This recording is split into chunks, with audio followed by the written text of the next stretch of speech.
सभी को नमस्कार। जेआरसीएम परिचय राजेश कौशिक, जींद हरियाणा से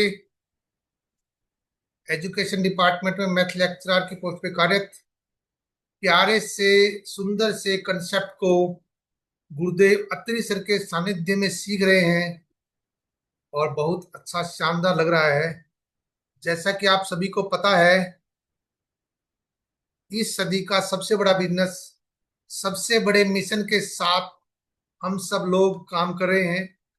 और इस बिजनेस में जो सीरियस है वही कुछ कर पाएंगे, और सीरियस डिस्ट्रीब्यूटर या सीरियस बिजनेस पार्टनर ही मीटिंग में आएंगे।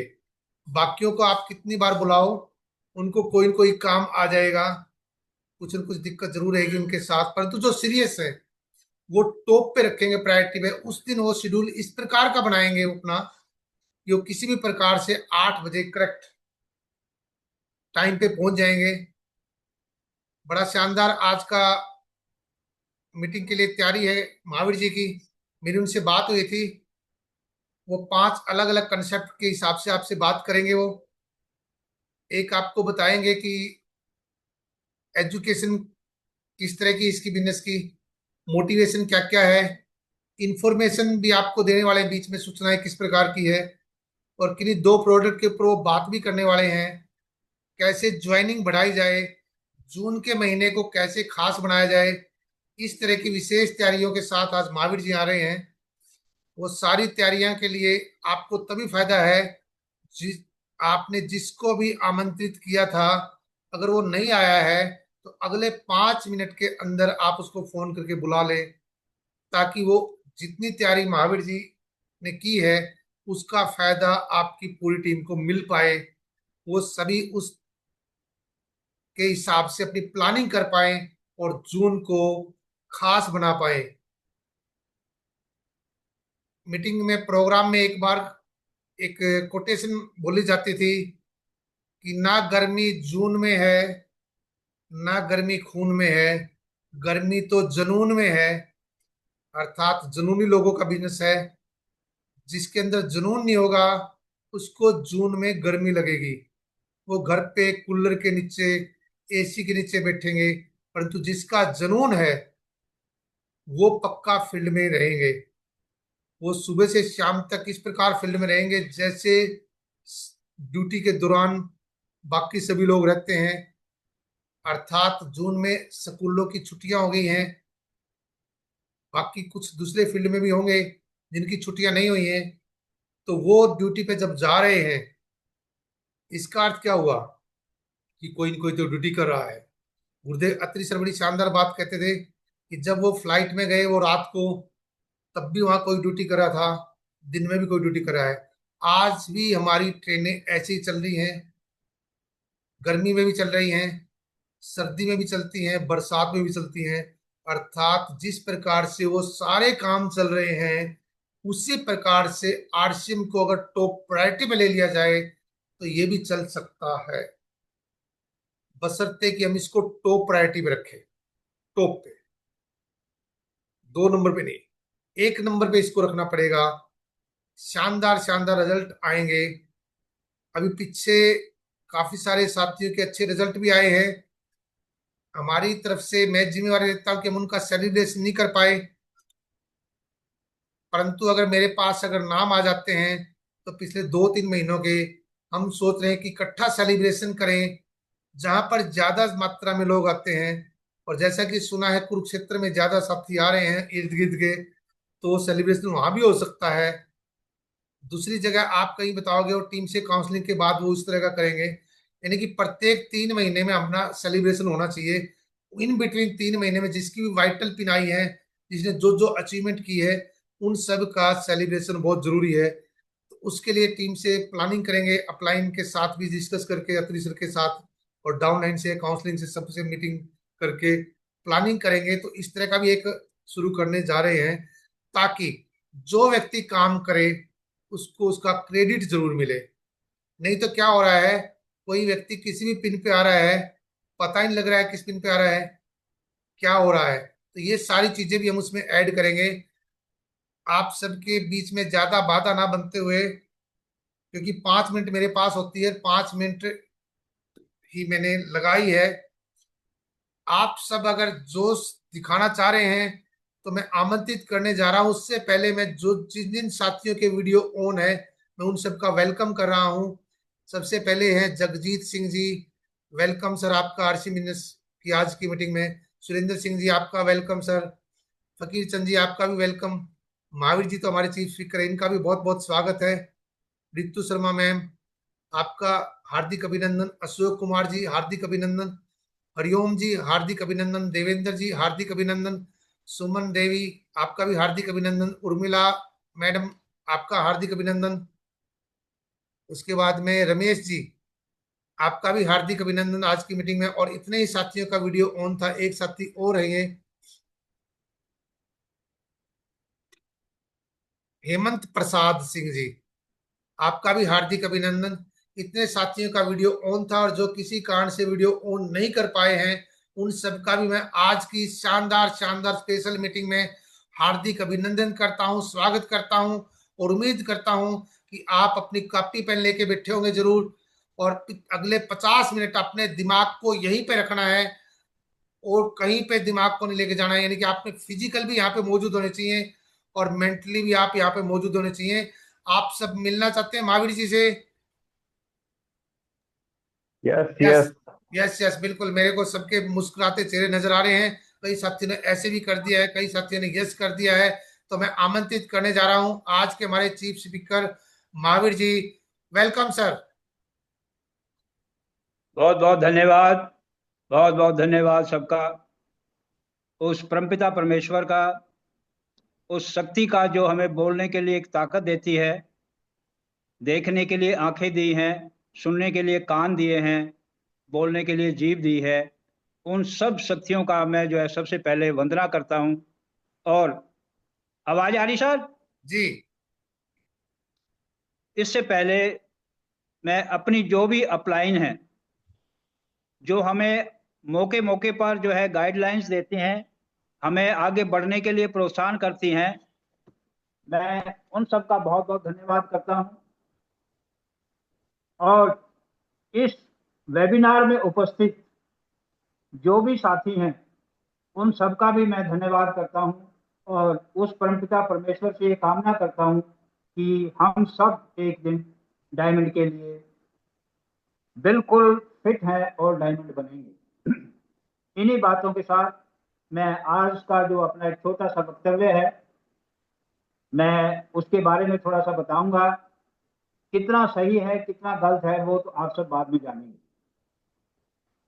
आप सबको, हम सबको ये पता है कि हम आज एक 21वीं सदी का बहुत ही सुंदर कंसेप्ट है डायरेक्ट सेलिंग मार्केटिंग सिस्टम। और उसमें बहुत ही सौभाग्य से हमें आरसीएम यानी राइट कंसेप्ट ऑफ मार्केटिंग में काम करने का मौका मिल रहा है। इससे पहले अपने भारत में 1998 या 1999 के आसपास ये डायरेक्ट सेलिंग का जो है सिस्टम आया है। और करीब 1959 में यानी 1959 में अमेरिका में ये डायरेक्ट सेलिंग का सिस्टम आया। तो इससे पहले भी कुछ होगा। लोग, जब भी मनुष्य का उत्थान हुआ है उसके साथ साथ उसने अपने खान पान रहन सहन सबकी जो है अपनी जरूरतों को पूरा करने के लिए कुछ ना कुछ किया है। जैसे जैसे इस मनुष्य का उत्थान होता गया, उसको खाने के लिए जो प्राकृतिक चीजें मिलती थी, जहां वो जंगलों में रहते थे, झोपड़ियां बना के रहते थे, कंदराओं में रहते थे, तो उन्होंने वहीं से उन चीजों को जो है अपना इस्तेमाल करना शुरू किया। और वो क्या था, वो सिर्फ एक उन्हीं तक लिमिट था। वो किसी दूसरे को शेयर नहीं कर सकते, दूसरे के साथ बांट नहीं सकते थे। फिर धीरे धीरे जब मनुष्य का उत्थान हुआ तो उन्होंने जो जिसके पास जो चीज होती थी उसको आपस में बांटना शुरू किया। जो किसी के पास यदि कोई सब्जी है, किसी के पास फल है, किसी के पास दूध है या जो भी है, वो एक दूसरे को बांटने लगे। और इस सिस्टम को बार्टर नाम का सिस्टम दिया गया, यानी अदला बदली। कुछ कालांतर के बाद मनुष्य की जरूरतें बढ़ती गई, उसकी बुद्धि का विकास होता गया और उसने नई नई चीजों का आविष्कार किया। जैसे खाने के लिए गेहूं है, चावल है, अलग अलग प्रकार की सब्जियां हैं, और कई प्रकार के जो है खनिज निकालने शुरू किए। हर चीज का जो है ना उससे उत्थान किया। तो इसमें क्या हुआ कि कुछ ऐसे सक्षम लोग थे जो उसको इकट्ठा करने लगे, और जरूरतमंद लोग उनको वहां से उनको परचेज करने लगे। तो ये एक सिस्टम क्या हुआ कि एक ट्रेडिशनल सिस्टम चल पड़ा, कि जिसके पास जो चीज है वो उसका अपना स्टॉक करता है, और जिसकी जरूरत है वो वहां से उसको खरीद के इस्तेमाल करता है। इसी तरीके से ये चलते चलते एक औद्योगिक रूप ले चुका है। और औद्योगिक रूप में कुछ मैन्युफैक्चरर हुए जिन्होंने उन कच्चे माल से पक्का माल तैयार किया, और उसको जो है कुछ सिस्टम के द्वारा जो हम ग्राहक हैं, जो इस्तेमाल करने वाले हैं, उनको पहुंचाने का काम किया। और वो काम मैन्युफैक्चरर ने एक किसी एजेंट या जो कोई भी है उसका डिस्ट्रीब्यूटर है उसको दिया, डिस्ट्रीब्यूटर ने होलसेलर को दिया, होलसेलर ने जो है रिटेलर को दिया, रिटेलर ने जो है इस्तेमाल करने वाले को दिया। और उसके बीच में अब कैसे पता लगा कि भाई ये चीज पैदा हो गई है, उसकी एडवर्टाइजमेंट होने लगी, यानी प्रचार होने लगा। और जो ग्राहक है, जो इस्तेमाल करने वाला है, उसको ये पता चलता रहा कि कहाँ क्या चीज पैदा हो रही है और उसका इस्तेमाल कैसे किया जाए। तो इस तरीके को ट्रेडिशनल मार्केटिंग सिस्टम कहा गया, यानी परंपरागत, जो आम चल रहा है और आज भी चल रहा है, कि वो बंद नहीं हुआ है। लेकिन कुछ बुद्धिजीवी, जब कोई चीज होती है तो उसमें एक मसीहा पैदा होता है। कुछ लोगों के दिमाग में ये चीज आई कि भाई जो कस्टमर है, यानी जो इस्तेमाल करने वाला है, उसको तो वो चीज बहुत महंगी पड़ रही है, क्यों ना कोई ऐसा सिस्टम किया जाए कि इस बेचारे का भी कोई भला हो जाए। और उन्होंने धीरे धीरे उसको एक ऐसा सिस्टम अपनाया कि भाई जो ये प्रचार का है, स्टॉक करने का है, या जो भी सिस्टम है, उसमें से कुछ भाग कंपनी जो मैन्युफैक्चरर है ले, और कुछ इस्तेमाल करने वाला ले, और मैन्युफैक्चरर और इस्तेमाल करने वाले को दोनों को मिलाया जाए। तो मैन्युफैक्चरर ने क्या किया कि अपना माल तैयार किया, उसको स्टॉक किया, और एक पिकअप पॉइंट यानी एक कोई सेंटर पॉइंट, वितरण पॉइंट रखा। और उसने हर आदमी को, जैसे प्रचारक अभिमान अभियान करते हैं, इस तरीके से लोगों को मिलने लगे, और उन्होंने बताया कि भाई हमने एक ऐसा सिस्टम चालू किया है, आप वहां से सामान लें। तो ग्राहक जो है, ग्राहक को तो सामान लेना ही लेना है, वो कहीं से भी लेगा। तो उन्होंने सोचा भी चलो एक नया सिस्टम आया है, तो क्यों ना हम इसको अपनाएं। और उन्होंने उस सिस्टम को अपनाया, और उस सिस्टम को अपना करके वहां से वो सामान लेना शुरू किया। लेकिन इससे पहले कि इसमें जो है, जो ये ट्रेडिशनल सिस्टम था, इसमें क्या कमियां थी, जो एक नया आविष्कार हुआ। इसमें जो है कुछ एक ऐसी चीजें थी, जो कि सबसे पहली चीज थी कीमत का ज्यादा होना। क्योंकि मैन्युफैक्चरर जो बनाता है वो अपना बेनिफिट लेता है, और जो प्रचार करता है, स्टॉकिस्ट है, रिटेलर है, वो भी अपना बेनिफिट लेते हैं, क्योंकि उन्होंने भी अपना पैसा लगाया है।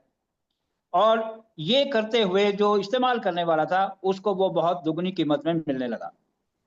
दूसरी बात, शुद्धता की कोई गारंटी नहीं हुई। पहले जो चीजें थी वो बिल्कुल शुद्ध बनती थी, लेकिन समय के अनुसार जैसे जैसे जमाना मेटेरियलिस्टिक होता होता जा रहा है, वो उस शुद्धता पे भी असर पड़ने लगा और उसमें मिलावट होने लगी।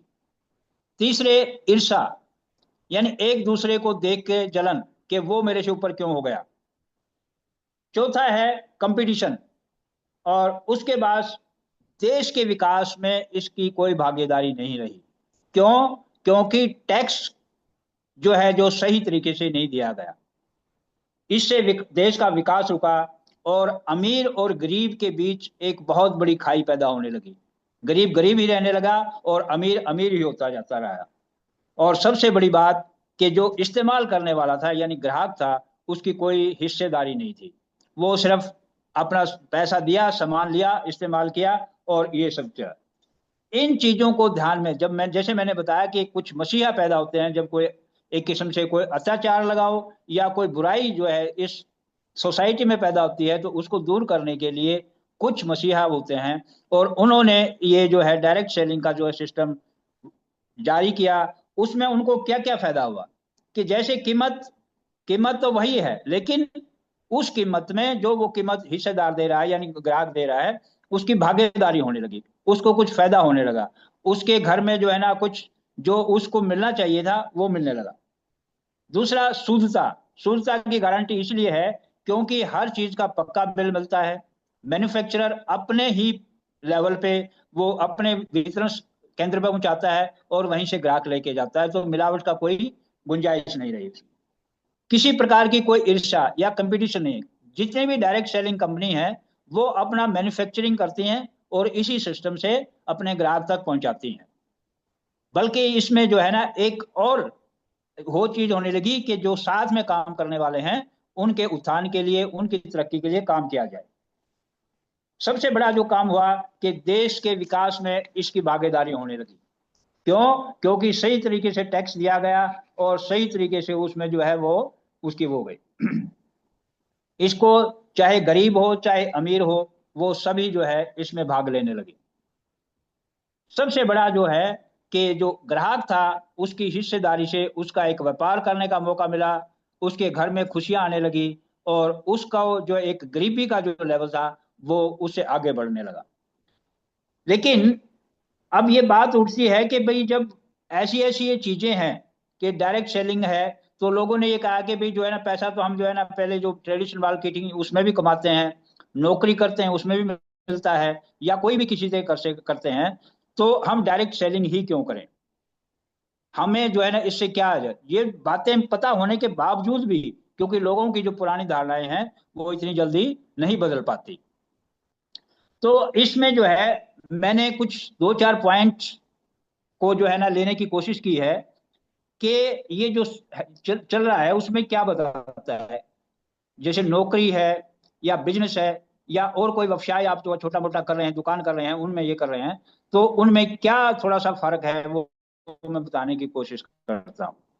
सबसे पहला कि नौकरी को हम सब, क्योंकि हमारे जीन्स में एक, हमारे भारतीय के जीन्स में एक, जैसे ही हम पैदा होते हैं, बड़े होते हैं, स्कूल में जाते हैं, हमारे अध्यापक, मैं माफी चाहूंगा कि जो है मैं अध्यापक का नाम ले रहा हूं, लेकिन क्योंकि वही हमें जो है ना ये शिक्षा देते हैं, वहां भी यही चीज सिखाई जाती है कि आप अच्छी जो है ना एक क्वालिफिकेशन लें और बढ़िया सी नौकरी करें।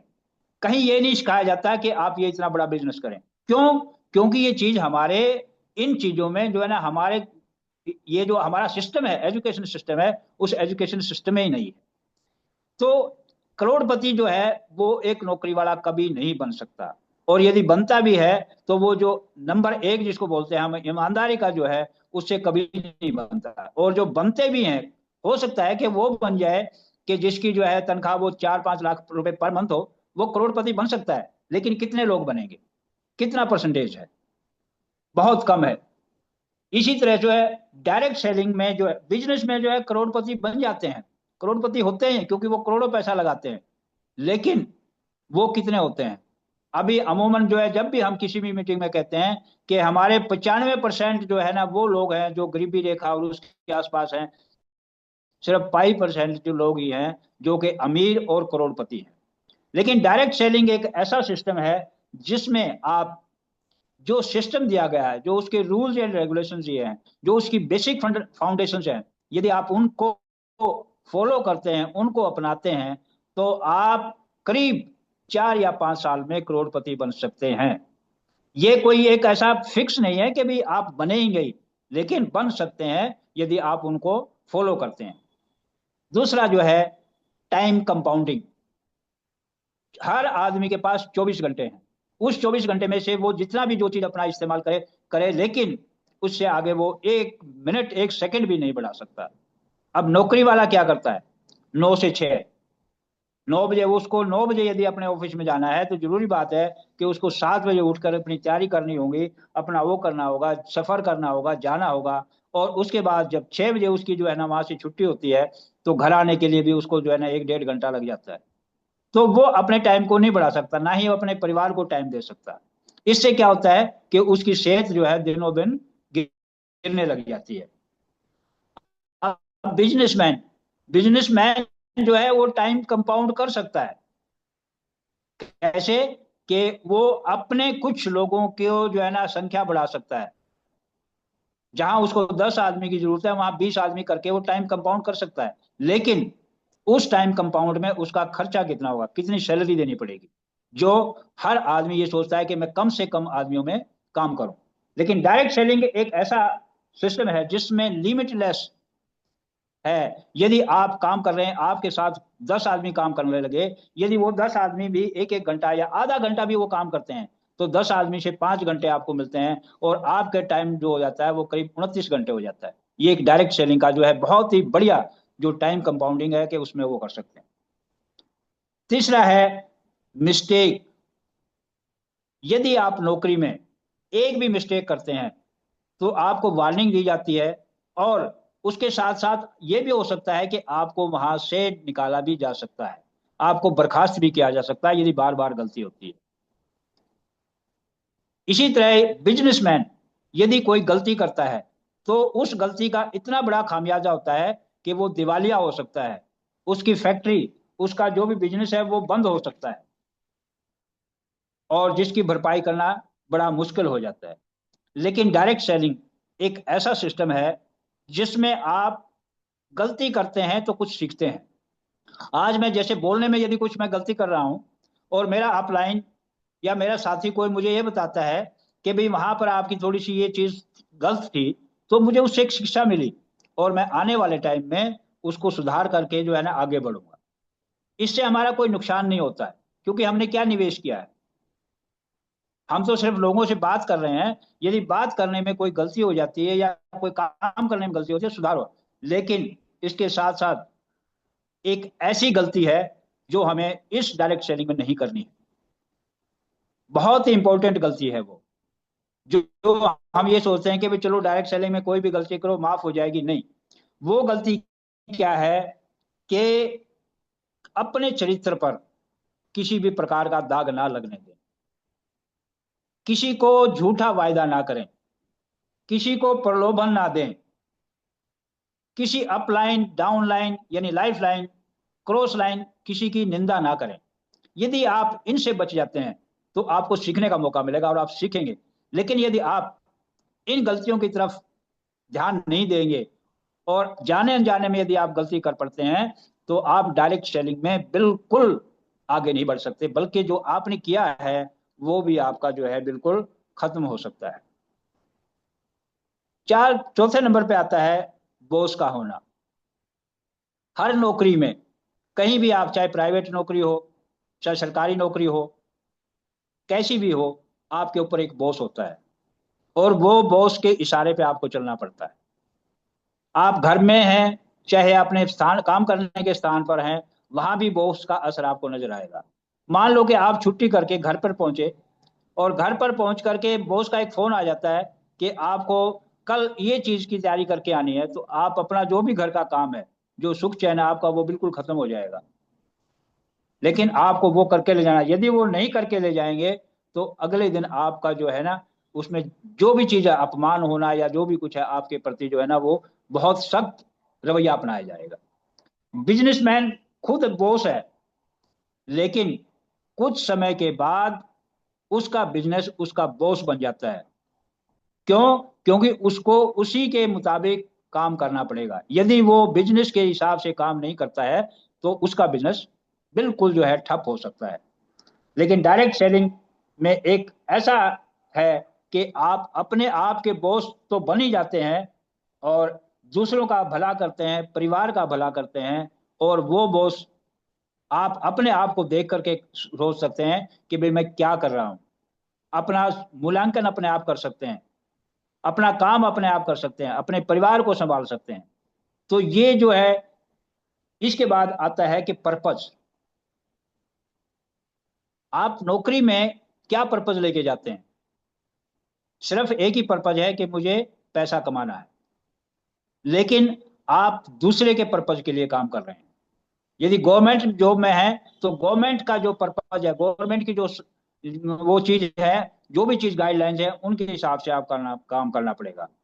प्राइवेट जॉब में जो भी बॉस का पर्पज है उसको पूरा करना पड़ेगा। इसी तरह जो है बिजनेस में पर्पज जो है वो हमेशा अपने बारे में ही सोचता है। यदि वो दूसरों के बारे में सोचने लगे तो वो बिजनेस नहीं कर सकता। क्यों? क्योंकि उसको तो अपने बिजनेस में फायदे के लिए, अपने ग्रोथ के लिए अपने बारे में ही सोचना पड़ेगा।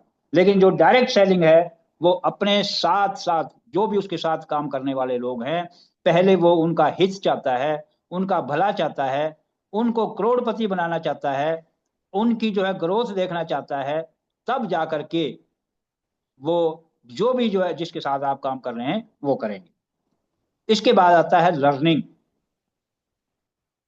आप नौकरी में एक ऐसा स्थान आ जाता है कि आपकी लर्निंग, आपका सीखना बिल्कुल खत्म हो जाता है। क्यों? क्योंकि आपके 5 साल 10 साल जितने भी साल सर्विस हो गए, तो सर्विस होने के बाद आपने जो भी काम सीखना था या जो भी तरीके आपने करने थे वो सीख लिए। उसके आगे फिर क्या है, आपकी जिंदगी में एक ठहराव सा आ जाता है। क्यों? क्योंकि आजकल इतना बड़ा प्रमोशन नहीं है, इतनी बड़ी जो है वो सैलरी नहीं बढ़ रही है।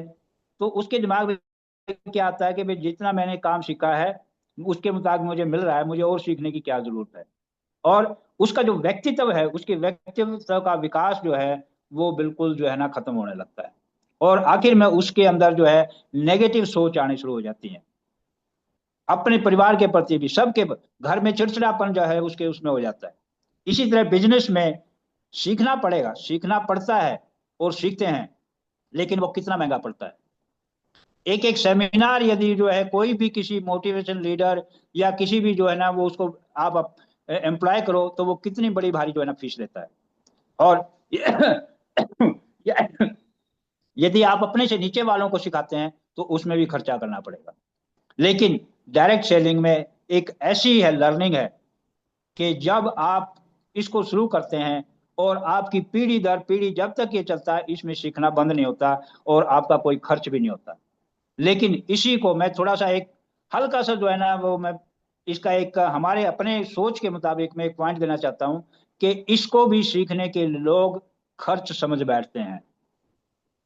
यानी किसी मीटिंग में आना है, जैसे अभी हमारा वेबिनार है, हर रोज यही कहा जाता है, मैसेज दिया जाता है कि भी मीटिंग में जो है उपस्थित हो, इसको सुने, इससे सीखें। लेकिन फिर भी वो लोग सोचते हैं कि हम टाइम क्यों बकार करें। और कोई भी बड़ी मीटिंग होती है, चाहे हमारी कोर लीडर की होती है या किसी की, उसमें जो है 150-200 रुपए टिकट लगता है, उसको सोचते हैं क्यों 150-200 रुपये दिया जाए।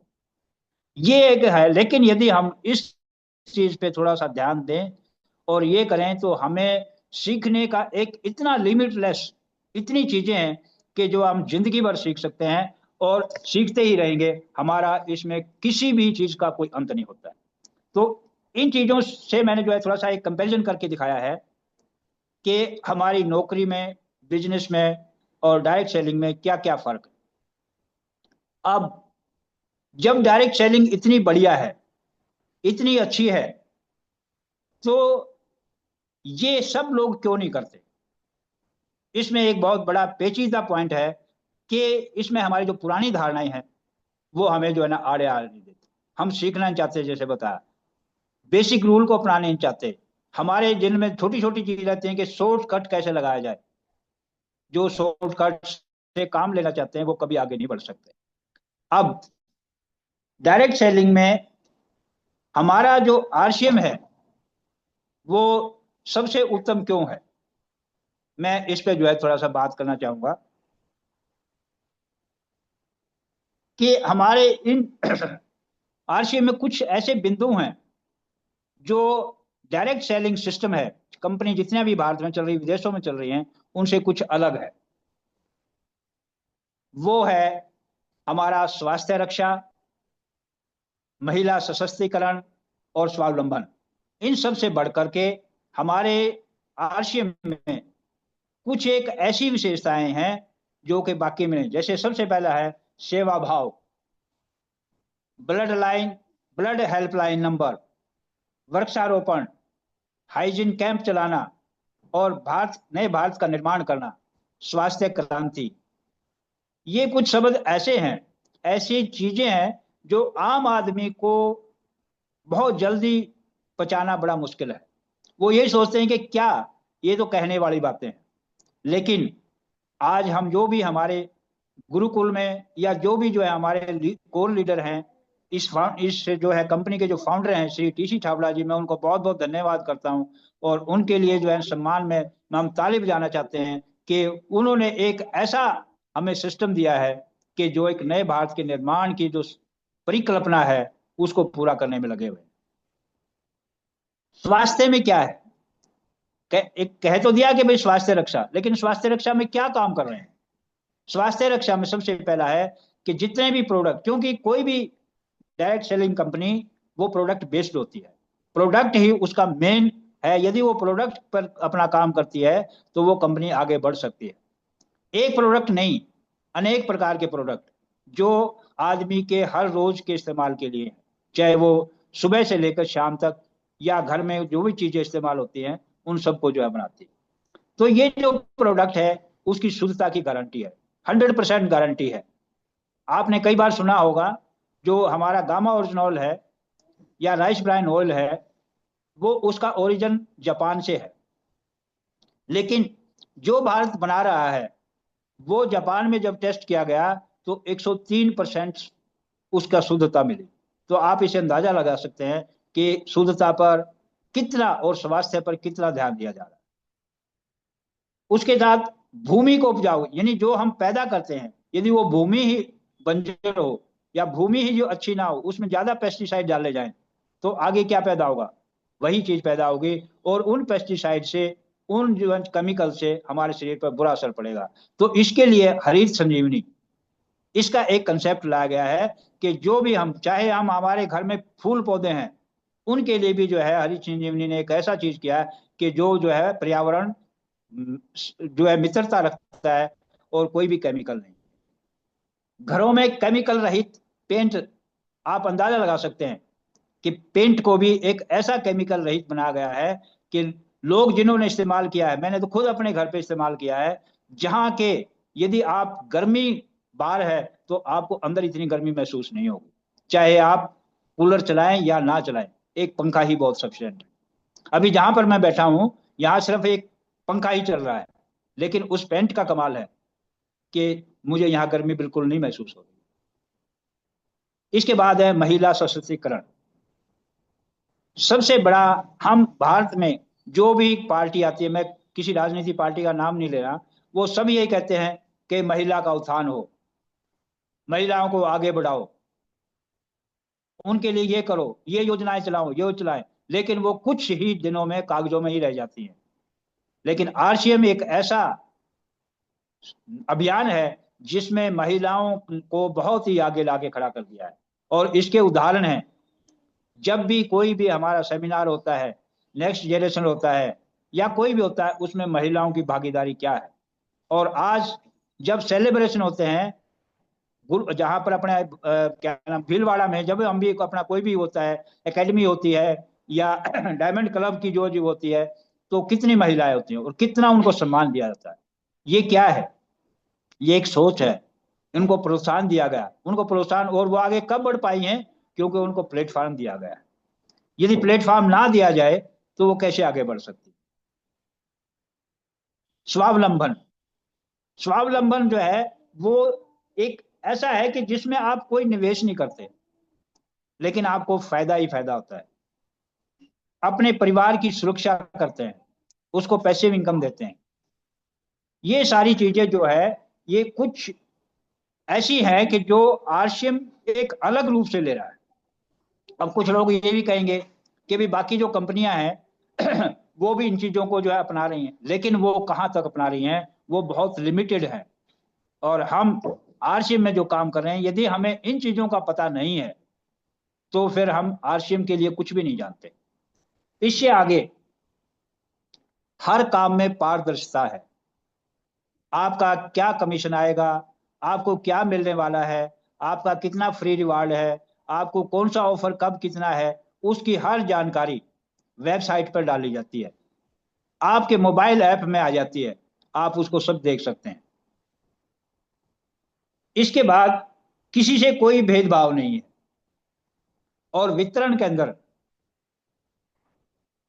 एक डिस्प्ले वाल एक ऐसा वितरण केंद्र है, मैं तो ये समझता हूं कि ये ही एक दिन हर आदमी यदि कोई डिस्प्ले वाल पे सही तरीके से काम कर ले तो वो कुछ दिन में अपनी जो भी बड़ी से बड़ी पिन उसने सोची है, चाहे स्टार रूबी है, चाहे सफायर है, चाहे डायमंड है, जो भी समझा है, वो कुछ दिन में उसको ले सकता है। क्यों?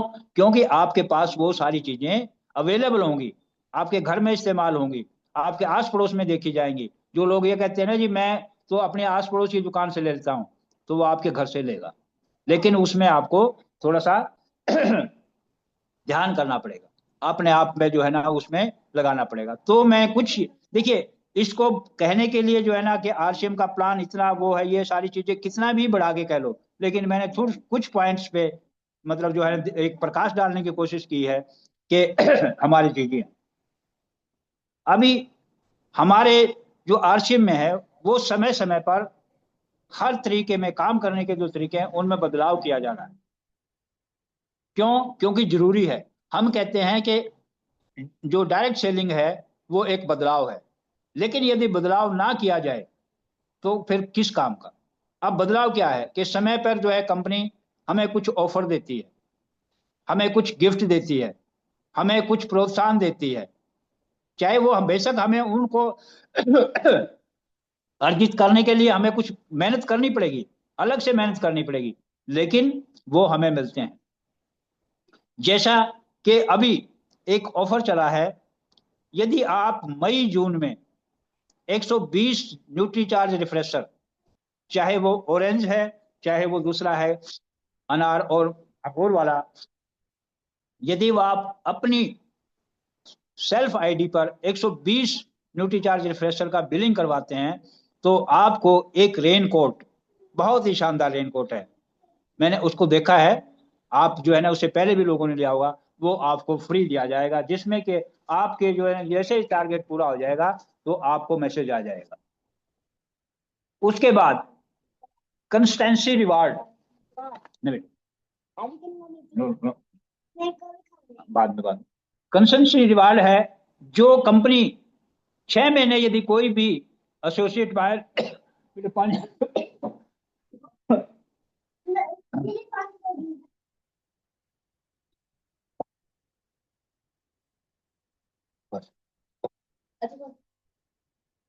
कोई भी एसोसिएट बायर अपनी आईडी पर सॉरी थोड़ा,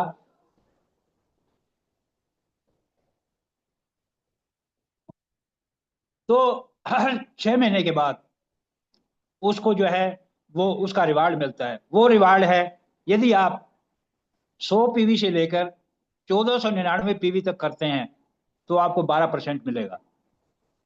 यदि 1500 पीवी करते हैं तो 6 महीने के बाद आपको 1500 रुपए का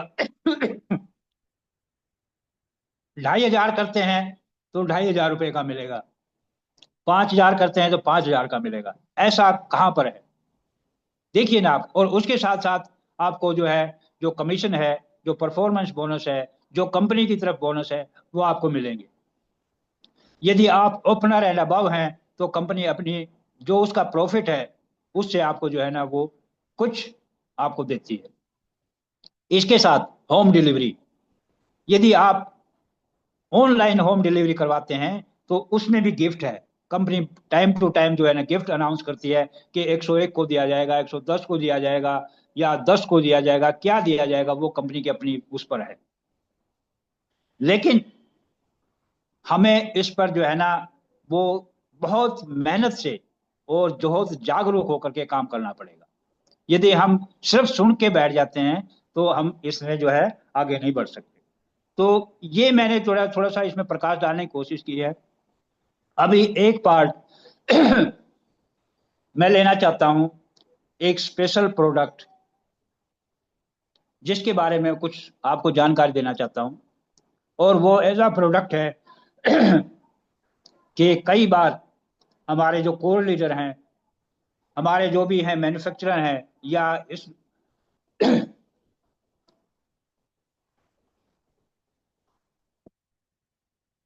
वो ये कहते हैं कि यदि आप इस अकेले प्रोडक्ट पर काम कर लें तो आपकी ग्रोथ बिल्कुल सुनिश्चित है, और वो प्रोडक्ट है गामा ओरिजिनॉल। गामा ओरिजिनॉल एक ऐसा प्रोडक्ट है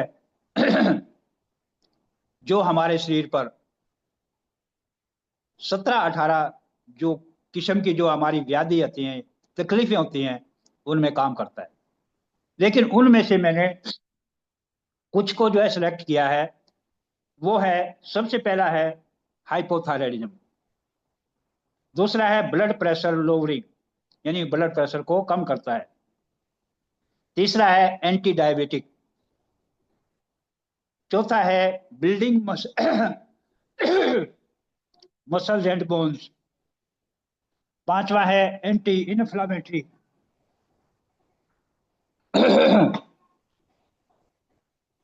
छठा है एंटी एंजाइटी एजेंट, सातवां है वेट रिड्यूसिंग एजेंट और आठवां है गैस्ट्रो इंस्टेंटाइनल रिकवरी। महावीर जी, महावीर जी, 5 मिनट के लिए बीच में मैं लेता हूँ, आप तब तक थोड़ा ठीक हो जाएगा आपका गला। सर टाई लूज कर लो थोड़ी। नहीं बस बस ठीक है sir, tie loose, thank you, thank you, thank tie you. Loose करो सर। हो गया, हो ओके गया। सर, थोड़ा सा ओके। हो जाता आवाज से। Okay sir, okay. ये जो 7-8 जो मैंने पॉइंट्स बताए हैं, उनमें से मैं आज सिर्फ एक पॉइंट पे आपको प्रकाश डालना चाहूंगा, और वो है एंग्जाइटी यानी तनाव। आज किसी को भी पूछो, चाहे वो छोटा बच्चा हो, चाहे बुजुर्ग हो, किसी से बात करो, वो ये कहेगा कि मैं तो डिप्रेशन में हूं, मुझे तो तनाव हो रहा है। किसी भी डॉक्टर के पास जाओ, कोई भी बीमारी बताओ, डॉक्टर क्या कहते हैं कि आपके दिमाग में तनाव है। इसके अलावा क्यों तनाव दिखाई नहीं देता किसी को? तनाव का क्या नाप है? कोई नाप है? डायबिटीज को नाप सकते हैं, हाइपोथायराइडिज्म को नाप सकते हैं, बीपी को नाप सकते हैं, वेट को नाप सकते हैं, गैस्ट्रिक है उसमें गैस पैदा होगी उसको नाप सकते हैं, इन्फ्लामेटरी यानी कोई सूजन है उसको पता लगा सकते हैं। लेकिन तनाव क्या है? तनाव तो आपका एक मूड है। और इसको कम करने के लिए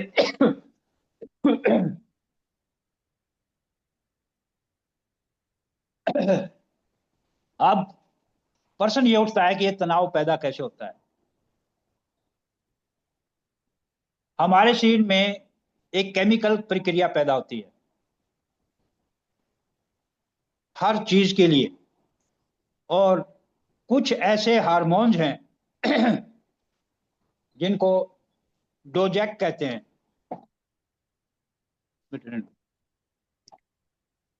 इन ये 5 प्रकार के केमिकल्स हैं, जो जिनमें से 4 जो है वो हैप्पी हार्मोन्स हैं और एक जो है अनहैप्पी है। हैप्पी हार्मोन्स कौन कौन से हैं? सबसे पहला है डोपामाइन, जो हमारे खुशी और मोटिवेशन से संबंधित है। तीसरा है ऑक्सीटोसिन, जो हमारे बॉन्डिंग, ट्रस्ट, सोशल कलेक्शन, इनको जो है ना, इनसे कनेक्टेड है। तीसरा है सेराटोनिन, जो हमारे मूड, नींद, भूख यानी ओवरऑल हैप्पीनेस को कंट्रोल करता है। चौथा है एंडोर्फिन, जो हमको पेन होता है या कोई स्ट्रेस होता है किसी भी तरीके का है, उनको दूर करने में मदद करता है। और पांचवा है कोर्टिसोल। कोर्टिसोल ही एक ऐसा केमिकल है जो हमें तनाव पैदा करता है। और ये कोर्टिसोल कब पैदा होता है? जब या तो हमारे अंदर कोई डर हो किसी चीज का, या किसी चीज को लेकर हम ज्यादा सोचते हो जो हमारे बस में नहीं है, या बस में भी है तो उसमें भी। तो ये जो है कोर्टिसोल, जैसे हम ये करने लगते हैं तो कोर्टिसोल पैदा होता है। अब कोर्टिसोल केवल नुकसानदायक नहीं है, ये फायदा भी देता है। फायदा कब देता है? कि यदि आपको डर लग रहा है और उस डर लगने की जगह से आप जगह छोड़ना चाहते हैं, तो कोर्टिसोल ही आपको मदद करेगा कि आप वह जगह छोड़ दें, अदरवाइज आप जगह नहीं छोड़ सकते। उदाहरण के तौर पर, आपके पीछे कोई खूंखार जानवर या पागल कुत्ता लग जाए, तो आप क्या करते हैं? आप अपनी स्ट्रेंथ से ज्यादा दौड़ करके वहां से हटना चाहते हैं। तो उस टाइम आपका जो कोर्टिसोल है वो आपको मदद कर रहा है। मैं अपनी तरफ से नहीं कह रहा हूं, आप इसको रिसर्च करेंगे और देखेंगे, तब आपको पता लगेगा कि ये चीज क्या है। तो अब इस पे जो है, ये कोर्टिसोल को कैसे जो है गामा ओरिजिनोल काम करता है, ये तो हमें पता लग गया कि भी ये कोर्टिसोल है, और इस कोर्टिसोल से जो है हमें ये चीजें जो है वो करती हैं। क्योंकि गामा ओरिजिनोल एक फेरुलिक एसिड कंपाउंड है, ये एक बहुत टेक्निकल नेम है, फेरुलिक एसिड कंपाउंड, जो राइस ब्राइन ऑयल में ही पाया जाता है, और उसी राइस ब्राइन ऑयल से गामा ओरिजिनोल बनाया जाता है। इसमें जो है ये कैसे शरीर पे काम करता है, सबसे पहले हमारी जो न्यूरोट्रांसमीटर एक्टिविटी है, जो हम सोचते हैं, जो हम काम करते हैं, उसको रेगुलेट करता है।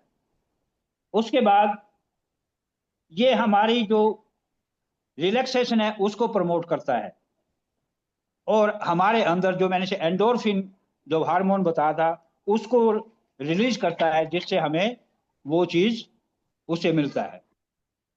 दूसरा होता है एक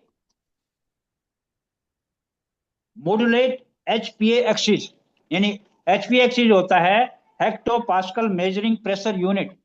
ये जिस तरीके से हम वातावरण को नापते हैं, इसी तरीके से हमारे शरीर में भी ये हमारा जो विचारों का प्रेशर है उसको नापता है, उस सर तरीके से करता नाम है। दोबारा बोलना ये। Hecto HPA, hecto pascal measuring pressure unit, thank you sir. HPA. आप जब गूगल पे डालेंगे तो ये सब चीजें आपको मिल जाएंगी। अब सवाल ये उठता है कि भाई हम जो ये हार्मोन है इसको कोर्टिसोल को कैसे कम किया जाए, और हम कैसे इसको जो है ना पैदा करें, ताकि गामा ओरिजिनोल के साथ साथ हमें प्राकृतिक तरीके से भी मिले। वो तरीका है, सबसे पहले हमें हर रोज एक्सरसाइज करनी है। दूसरा, खुश रहना है, स्माइलिंग फेस रखना, चाहे कुछ भी हो जाए। यदि आपको थोड़ा सा कोई उदासी है तो थोड़ी देर के बाद आप स्माइल करने लगे।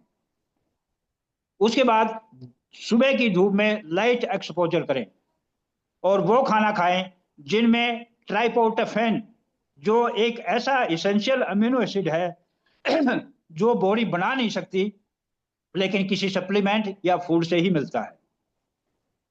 दूसरा है प्लेइंग विद पेट्स, अपने बच्चों के साथ या जो भी आपने कोई जानवर पाल रखा है उसके साथ खेलें। अपने जो प्यार करने वाले हैं, चाहे बच्चे हैं, उनके साथ घुल मिल कर रहें, और मेडिटेशन करें। यदि आप ये चीजें करते हैं तो जो आपका कोर्टिसोल है, वो आपका कोर्टिसोल बहुत जो है मात्रा में कम होने लगेगा, और आप अपने आप को जो एग्जाइटी है इस गामा ओरिजिनल की मदद से जो है वो पूरा कर सकते हैं। अब मैं अपनी इन बातों से जो है ना, मैंने अपना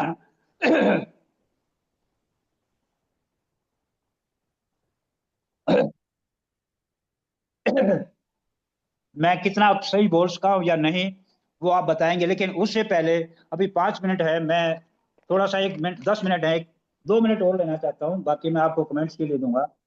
महावीर जी, नंबर मेरी एक 3 पे रिक्वेस्ट आपने, है। महावीर जी 1 मिनट, आपने बताया था अच्छा भोजन करे, उसमें क्या होना चाहिए? वही पॉइंट था, पॉइंट नंबर इसमें होना चाहिए 1 मिनट में उसको देखता हूँ। उसका नाम दोबारा रिपीट कीजिए।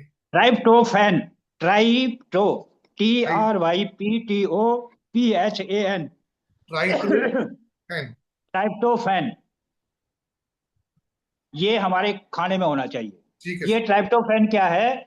जो हमारे अंदर जो चीजें हैं ना, जिसमें एक इसेंशियल अमीनो एसिड है, ये एक किस्म से जो हमारी बॉडी नहीं बनाती, लेकिन ये हमें अपने खाने से या किसी सप्लीमेंट से ही मिलता है। जी। अब जो मैं रिक्वेस्ट करना चाहता हूं, जैसा कि कल राजेश जी ने मुझे फोन किया कि भावीर जी आपको कल के लिए बोलने के लिए आपको मौका दे रहे हैं, तो मैंने कहा जी ठीक है, मैं तैयार हूं, जो भी आदेश होगा अपलाइन का या उनका, उसके लिए काम करूंगा। तो उन्होंने मुझे ये बताया कि भाई जो संडे को अपने ग्रेट लीडर अत्री जी के साथ जो मीटिंग हुई, उन्होंने बताया कि भाई हमें जो भी हमारी मीटिंग है, वेबिनार है, उनमें 5 पॉइंटों का जो है वो बहुत ध्यान रखना है। और 5 पॉइंटों में जैसे उन्होंने बताया कि जो है हमें इसके बारे में, इंफॉर्मेशन के बारे में बताना चाहिए, मोटिवेशन हो, एजुकेशन हो, मार्केटिंग प्लान हो, प्रोडक्ट ट्रेनिंग हो, इस तरीके से जो है हमें उनमें लेना है। तो मेरी एक रिक्वेस्ट है कि एक आदमी कोई भी है चाहे, ये पांचों चीजों को नहीं ले सकता। बिल्कुल। मैंने कोशिश की है, लेकिन मैं अपने आप को ये समझता हूं कि मैं मुझे पूरा नहीं कर पाया हूं। लेकिन मेरी ये रिक्वेस्ट होगी कि जिस भी नेक्स्ट मंगलवार से हमें किसी की भी एक ड्यूटी लगानी चाहिए, आप रैंडम किसी का भी ड्यूटी लगा सकते हैं। हमें सबको तैयार रहना चाहिए कि भी आप इस प्रोडक्ट, किसी भी प्रोडक्ट पर बोले, प्रोडक्ट का नाम ना लें, आप प्रोडक्ट पर बोलेंगे, आप कोई इंफॉर्मेशन पे बोलेंगे, जो मेन स्पीकर होगा वो चाहे मोटिवेशन या एजुकेशन, वो दो चीज ले सकता है। किसी को मार्केटिंग प्लान भी दे सकते हैं। यदि चाहे तो आप अत्री जी से बात कर सकते हैं या अपनी टीम है इनसे बात कर सकते हैं। तो क्योंकि मैं अब आपको बताता हूं कि मुझे जैसे आपका कल टाइम मिला, तो आज 24 घंटे हो गए हैं। उस 24 घंटे में मैंने ये तैयारी की है, और आपको मैं दिखाऊं कि ये मेरी नोटबुक है। इस नोटबुक में कम से कम भी मैंने 15-20 पेज लिखे हैं, और तब भी मैं जो है ना उसको पूरा नहीं कर पाया हूं। एक मेरी हम्बल रिक्वेस्ट है, आप दे सकते हैं, कोई ऐसी बात नहीं। आगे हम इसमें इतने सक्षम हैं कि आपके आदेश का पालन होगा, लेकिन फिर भी इससे क्या होगा कि हर आदमी को बोलने का मौका मिलेगा। जी। उदाहरण के तौर पर 1 PM JRCM लेडीज का प्रोग्राम चलता है। जब शुरू में लेडीज आनी शुरू हुई थी तो वो बोल नहीं पाती थी, और आज वो हमारे कोर लीडर या क्या है उनसे भी ज्यादा होस्टिंग करती हैं। ऐसी बोलते हैं कि आप देखते रहेंगे, दंग रह जाएंगे।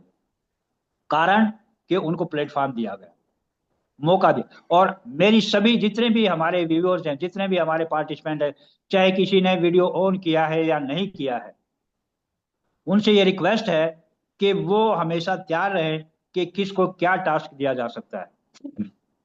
यदि हम ये तैयारी करेंगे तो हमारी टीम, जिस जो हमने एक परिकल्पना की है, और मेरी ये पक्की उम्मीद है कि जैसे हमारी नंबर 1 टीम ऑफ इंडिया है श्री अत्री जी के उनमें सानिध्य में, तो हम अपने इसको भी बहुत ऊंचे उस तक लेके जाएंगे, और हम सब तरक्की करेंगे।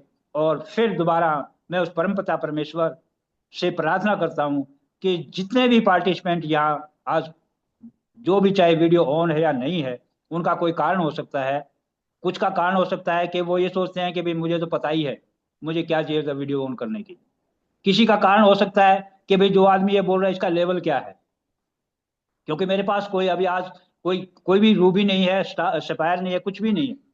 और कुछ ये सोचते हैं कि चलो कोई बात नहीं, हमने तो एक हाजिरी लगानी है, भाई नंबर बढ़ गया। राजेश जी कहते हैं भाई जब 21 नंबर होंगे तो हम मीटिंग शुरू करेंगे, चलो 21 नंबर बढ़ाओ। लेकिन मेरी उनसे जो है एक प्रार्थना है कि वो यदि वास्तव में तरक्की करना चाहते हैं तो अपने आप को तैयार रखें और पार्टिसिपेट करने की कोशिश करें। इन्हीं शब्दों से मैं जो है सबसे आज्ञा लेता हूं, और माफी चाहता हूं कि यदि मेरे मुंह से कोई ऐसा शब्द निकल गया हो। उसके बाद गामा ओरिजिनल बेचने का एक सबसे आसान तरीका है, ये देखिए गामा ओरिजिनल है। इसमें एक लीफलेट लिखता है, इस लीफलेट पे अपना जो है विजिटिंग कार्ड लगा दें, और जो भी कोई आए उसको दे दें। वो इसको देखेगा, पढ़ेगा, और आपसे जो है कांटेक्ट करेगा। उसके बाद हमारे ये टूल्स हैं, देखिए गामा ओरिजिनल टूल है, हैथ प्लान्स है, इनको जो है ना लें। ईशा जी ने बहुत बढ़िया बुक लिखी है, for our healthy with Isha, इनको पढ़ें। अब न्यूट्री चार्ज ने इतने टूल्स दिए हैं, ये देखिए एक एक टूल है। हमारे पास ये ब्रोशर है, इन पे थोड़ा सा खर्च करें, इनको इस्तेमाल करें। गुड डॉट ने इतनी बुक्स दी हैं, उनको पढ़ें, उनके बारे में विचार करें। हरीश संजीवनी ने जो है ना बहुत बढ़िया वो निकाला है, उसके लिए करें। सबसे जरूरी है हमारे गुरु जो अत्री जी हैं, उनकी ये बुक है लॉक्स एंड कीज, इसको जरूर पढ़ें। यदि आप इसको नहीं पढ़ रहे हैं तो आप उनके प्रति, मैं तो ये कहूंगा कि वफादारी नहीं कर रहे हैं। उसके बाद छाबड़ा जी जो इतने लिखते हैं आदतों को बदलने का, जीवन एक खोज, और मनीषा मिश्रा जी जो है सेहत का जश्न, ये ऐसी किताबें हैं जिनको यदि आप पढ़ते हैं तो आपकी तरक्की होगी। इन्हीं शब्दों के साथ मैं आपसे माफी चाहता हूँ। धन्यवाद। Thank you all to you Rajesh ji. Mahavir ji ने वास्तव में कमाल कर दिया है। जबरदस्त वाली, सभी अपनी जगह पे तालियां बजाएंगे। लगातार 1 मिनट तक बजती रहनी चाहिए तालियां। हर एक पहलू को छूने का प्रयास किया है, और जैसे जैसे जो पॉइंट सर को दिए गए थे, हर एक पॉइंट पे ये पूर्णतः खरे उतरे हैं, और इनकी बात को हमने मान भी लिया है। और मेरी महावीर जी से बात हुई भी थी कि अचानक ड्यूटी लगानी पड़ रही है, इतनी जल्दी किसी प्रोडक्ट के ऊपर किसी को हम नाम नहीं दे सकते। अगले मंगलवार से पक्का गारंटीड प्रोडक्ट नॉलेज के लिए अलग से लीडर रहेगा। और इन्फॉर्मेशन के बीच में एक इन्फॉर्मेशन थोड़ी सी इनसे मिस हो गई है। 85 पीस गामा ओरिजिनल आपने सबने करने हैं, ताकि आप सह परिवार फैमिली के साथ यानी विद कपल धुरी नवंबर में जाएंगे और इस गामा को बनता देखेंगे, जो 103% जापान से भी अच्छी क्वालिटी का है। इसको जब अपनी आंखों से बनता देखेंगे तो आपको वास्तव में बड़ा एहसास होगा कि हम किस तरह की कंपनी के साथ हैं, और हम अपने आप को प्राउड फील करेंगे। बाकी किसी को बोलने का आज मौका नहीं मिलेगा, टाइम हो चुका है। महावीर जी का एक बार फिर मैं आभार करता हूं, और जब तक मैं इस मीटिंग को क्लोज करता हूं, सभी साथी अपनी जगह पे तालियां बजाते रहेंगे। नमस्कार, JRCM। तालियां रुकनी नहीं चाहिए।